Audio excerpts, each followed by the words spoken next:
So I'm so excited to make this for you today because brunch is one of my favorite meals. And I could probably have brunch for dinner, brunch for lunch, brunch for breakfast, but it is so delicious. And I have to tell you something about my cooking. You know, a lot of times when we don't do something maybe as well as we hope, we figure out a hack or a way around it. And that's what frittata was for me. I never quite mastered making the perfect omelet, and it always ended up kind of a little bit drippy and maybe not quite as done as it was supposed to be. So I started making frittatas. And what you may not realize is that a frittata is actually something that's made in a number of different cultures. Yes, is the name Italian? It absolutely is. But we know that it has history in Persian, in Iranian, in Spanish culture. A Spanish omelet is really no different than the Italian frittata. It basically, frittata means anything that's a fried egg falls in that category. So what we're going to do today is make what I think is just a perfect brunch. You can add any kinds of ingredients that you'd have left over in the refrigerator. But in the case of today, we're going to make this beautiful Kvaroy Arctic frittata with artichokes, goat cheese, and even a little bit of basil. Now, the way I'm going to do it is I'm going to get over to the stove and make ones because they come together so quickly. I want it to be in real time. And while we're waiting for it to cook in the broiler, then what we'll do is I'll give you some tips about the ingredients and everything else. Now, because this starts off by sauteing the vegetables a little bit in the pan, the first thing I wanted you to see was what vegetables I have. So I'm going to have a little bit of onion and some garlic. And then I take my leek, and leeks actually, are grown in a fair amount of water and dirt. So the big problem with them is that every layer can have dirt inside. So the little tip here is that we're going to take this leek and we're going to cut it down the middle, and we're going to look at all of these layers and we're going to rinse them in water. So I have the water waiting, but you could also do this in the sink if you wanted. And if you ended up slicing it, part of the problem is if you slice it, what you'll end up with sometimes as you're sauteing is you'll see dirt within the layers. But now if we've made sure to rinse it well, then we can just slice it and you'll see that we don't have any dirt in between those layers. So that's the first thing. Now this can be used, all those extra leaves can be used. Just put them in the refrigerator and then you can chop them up, put them into salads, or sometimes I'll even cut it. Oh, there's that, see that dirt in there? See? So you want to make sure that all of that's rinsed out before you use it. So I would even take this and maybe dry it and put it in soups if you wanted to. Now we also have a little bit of garlic that we're going to just lightly chop, and some onion. And remember, that's already sauteed when I move over to the stove top. Now the next thing is I've got some eggs, and this recipe actually calls for 2 frittatas. So you're taking 6 eggs and 6 eggs for each pan. Since I'm just going to start with one, I'm just starting with the 6 eggs in a bowl. Normally you could mix the 2 together and then just make 2 at once. Now the next thing that I'm going to do after I've just mixed this a little bit is I have some ingredients to put in it. A little bit of half and half, which actually will make this fluffier. In this case, it's about 1/4 cup. I also am going to add some Parmesan cheese to this, and I like using the ribbons, which you can make with your vegetable peeler if you want to. Just gives it a little bit of texture. And some fresh basil. Now we also have just a little ground of black pepper. You always want to grind this fresh. And the reason why is because it has this amazing ability to bring out sweetness in your dish. Otherwise, it really just kind of gives it sort of a dusty flavor. And then I'm also going to use a little bit of kosher salt. You can always add a little extra once the frittata is finished. And finally, a little dash of Tabasco. The Tabasco is just enough just to bring out, again, the flavors in all of these ingredients. And then I'm just going to gently combine this. We don't need to overbeat the eggs. We're not trying to whip a lot of air into them. Just want to get them combined. Now, if you haven't seen my friend Eric Wolfinger's videos with the Tabasco company and all of the beautiful story behind it, this is a family that has been making this on the McElhaney Island for many, many years. And he did this beautiful video of it. You should check it out. So now let's move over to the stove. Now I'm gonna go ahead and get my vegetables heated up again. And you can see that I have very, very gently cooked this leek and onion and garlic. There's almost no color to it. It actually just has softened. You might not know is that the slower you cook this, the sweeter it will get. If you cook an onion and leek really quickly and it browns fast, then that's going to actually make it more bitter. So it may seem like it's a good thing to keep a lot of heat on this, but it's actually not. And obviously there's some butter in this pan. What I've done is I've used unsalted butter and I've brought it to just a bubble. So I've gotten the pan hot enough before I put these in to let the butter bubble without burning. The trick there is that when you bring it up to temperature and you've allowed that butter to bubble and almost foam, it won't stick. Generally, when something sticks in a pan, it's because the pan wasn't hot enough. So whenever you're making an omelet or a fried egg, well, I wouldn't be making an omelet, as you know. I'm making a frittata. But if you were, you let that butter come up to a bubble and foam, and then you can add the ingredients. It'll keep everything from sticking. And the trick here, and we hope it works out this time with our frittata as I show it to you, is that it doesn't stick to the pan and I'm able to get it right up and then slide it into a plate. So you can see that it's starting to get a little bit warm, but without browning. And that's the key, is we just want all of that sweetness to start to come out. Now, as I'm doing that, I also have some other ingredients that I'm going to add. It's artichoke season, so if you wanted, you could actually make artichokes for your family and then use the heart and the interior leaves for this frittata if you wanted. I feel like the easiest thing, honestly, is to have canned artichokes in your pantry. Each one of these recipes, each one of these frittatas is going to take 1 can of artichoke hearts. You can see I like the ones that are quartered with the leaves, and we want to saute these just slightly at the end with our leeks. It's just kind of allowing it to get a little bit of color. I'm going to turn the heat down so that I don't over brown those leeks. But it just allows it to get a little bit dried out, because part of the thing about a frittata is to think about the ingredients, because if there's a lot of water in those ingredients, then it's going to water down the eggs. We don't need anything additional in those eggs, for sure. Now, one of the things I love about these flavors, along with that basil, is it really is a beautiful early summer dish. What I'm going to do with this now is I'm going to add in my egg mixture. And I'm going to lower the heat. We don't want to get any of the browning on the eggs either. But you can see that what I'm doing is just slowly stirring this so that it starts to thicken. And it really is something that you want to pay attention to, because as you stir it, you're starting to get the eggs just cooked. And then we can add our other ingredients. So you can see just along the edges here how it's starting to cook together. We need it to be a little bit thickened and starting to cook prior to adding it to the oven, because the broiler's on, and what we're going to do once this starts to thicken is we're actually going to broil it in the oven. So it'll get nice and puffy and almost like a little cake. But you can see how I'm pulling all of these ingredients into the center and just starting to thicken this.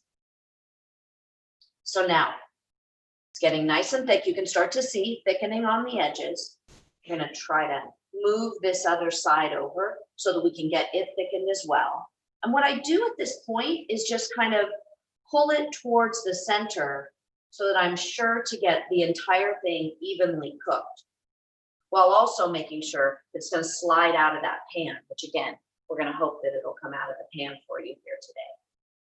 Now, while this is cooking, I want to show you the other ingredients that I'm actually going to add to it. We just want this to continue to cook on the other side. Now, I am obsessed with all of these marinated goat cheese.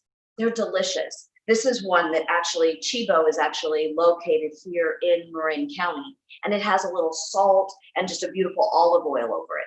Of course, you can use just a regular French chèvre, which is just a traditional goat cheese.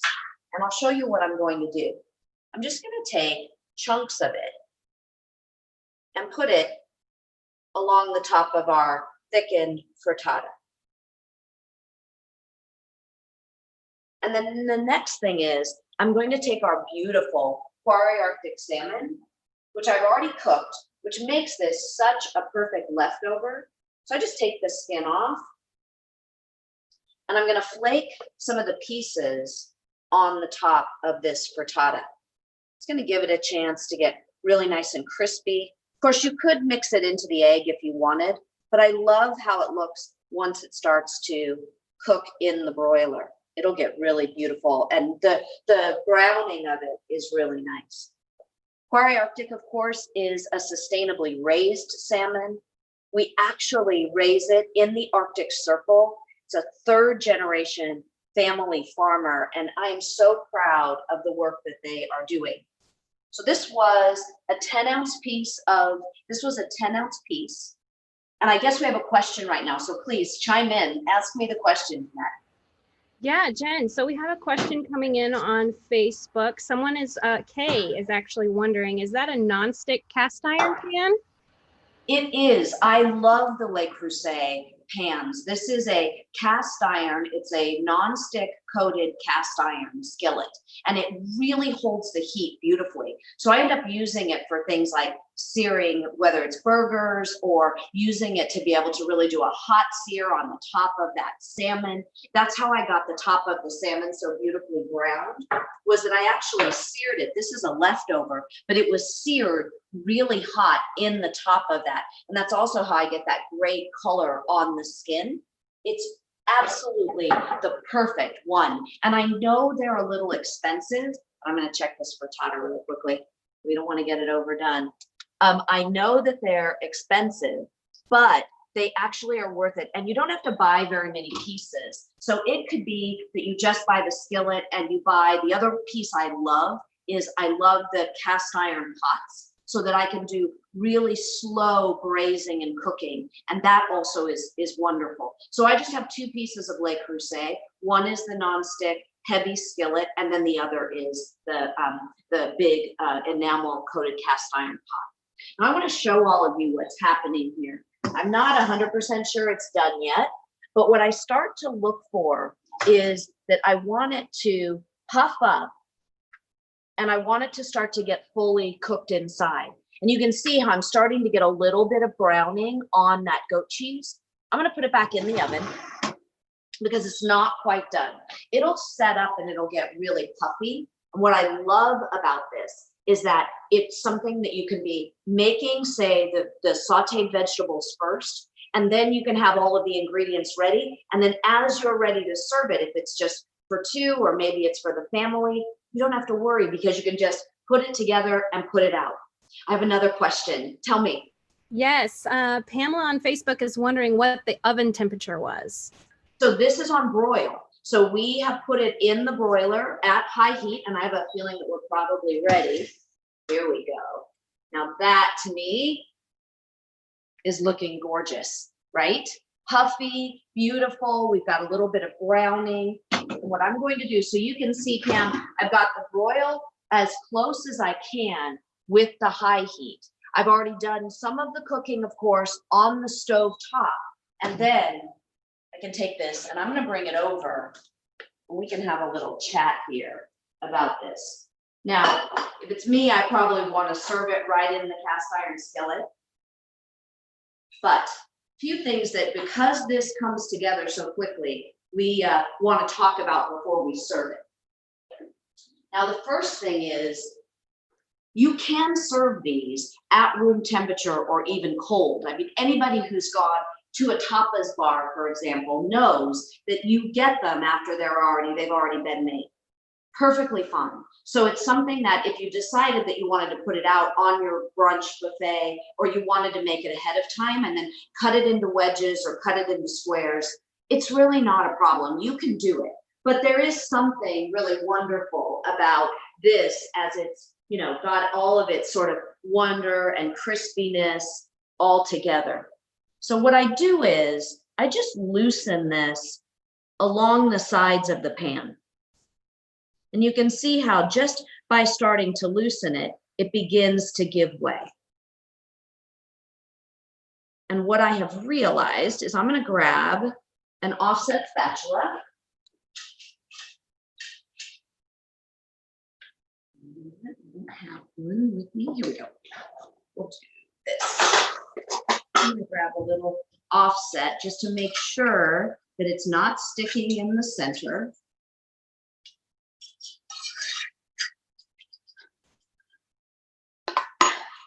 And then I've got a plate here. I'm just going to make a little bit of room. This one will be ready for the next one that I make. Put it here. Jody, you just zoom in on that. I'm going to grab my spatula real quick.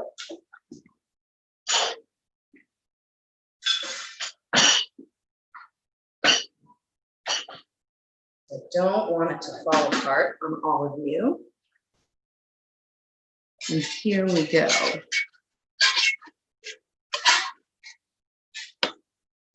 I'm going to take it.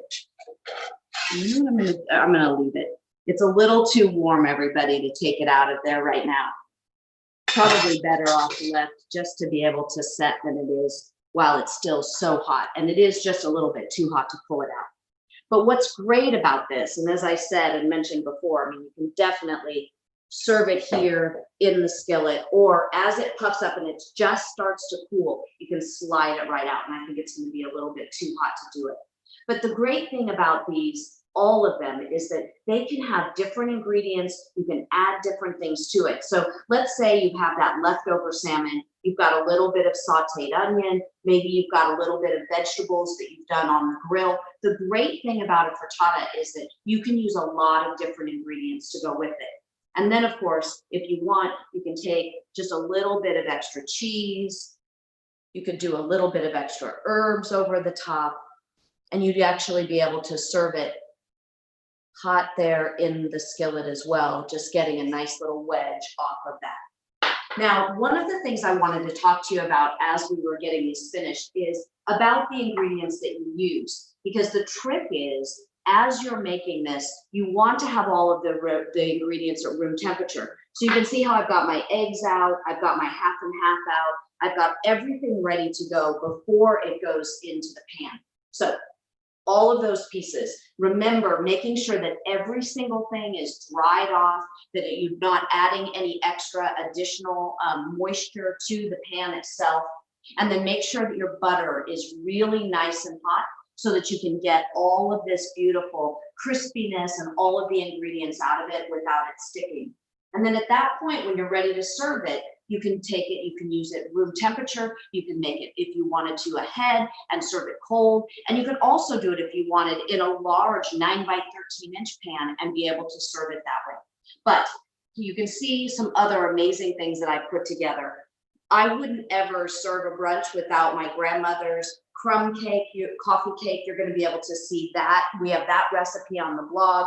We have a beautiful berry salad, and we also have a mimosa that is delicious and ready for everyone. So all of these different ingredients coming together using our beautiful Kvaroy Arctic salmon, a sustainably raised salmon, which obviously is something that we really care about as we look at the health of our oceans for World Oceans Week. And also we think about how we're going to maintain a food system with a growing population. So with all of these things put together, Jeanette, tell me, do we have any other questions before we wrap up? Our frittata went pretty quickly today. I know I don't have any additional questions, but I do see a very nice looking Donabe smoker back there, and we have a giveaway coming up. Yes. Well, I should be talking about that, in fact, because our dear friend, Eric Wolfinger, is going to be doing a Denabe smoker giveaway in advance of his Denabe cooking class that he's going to do on Thursday. Now, if you don't know Denabe, this is something that is really cool. I'll show it to you. When you open up the Denabe smoker, you'll see that it has all of these different layers in it. And it's really simple to use, where you just put a little bit of foil in the bottom of this. And what you put in there then is some wood chips. You get it hot, and then you layer with all of these different screens, different ingredients. And then you put the top on, and you just let it cook on the top of your stove. What's amazing about this is that about 10, 15 minutes into this, you put a little bit of water around the rim, and then it cooks perfectly the foods that you have in it in about 20 minutes. So we're really excited to give one away. We've got some signed copies of cookbooks from Eric that is going to be amazing. He's got a book that he worked with Kyle Connaughton, who's a Michelin star chef, and a number of others. So we're going to give that book away and one of the Denabe smokers this week as we get ready in celebration of our Father's Day. So we've got Oceans Week this week, and then we've got Father's Day next week with, believe it or not, just one James Beard Award-winning chef, Eric Wolfinger. So you'll definitely have to tune in on Thursday. And I think that's thank you, it. Jennifer. Yeah, Yes. Everything looks so delicious. Everyone is commenting that they're drooling and ready to dig in and make this for sure. Thank you so much for showing us how to do this. It's so easy. It's so easy. We'll have a little of the frittata. We'll have, of course, a little wedge of coffee cake and some berries, and it's really the perfect fast brunch. So thank you all for tuning in. And if you have other questions or you want to find the recipe, please look at it at kvaroyarctic.com on the blog.